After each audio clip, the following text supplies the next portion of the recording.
مصطفى مصطفى منبع للصفا، سيد الأنبياء مشعل في الوفا، كان في عطفه لليتامى دفا، حن قلبي له فاض شوقا إليه، ليس أرجو سوى شربة من يدي، الصلاة عليه والسلام عليه.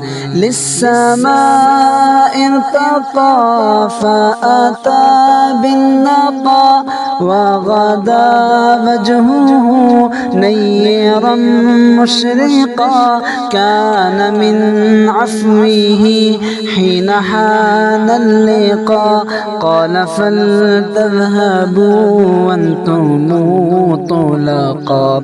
مصطفى مصطفى منبع للصفا، سيد الأنبياء مشعل في الوفا، كان في عطفه لليتامى دفا، حن قلبي له فاض شوقا إليه، ليس أرجو سوى شربة من يدي، الصلاة عليه والسلام عليه.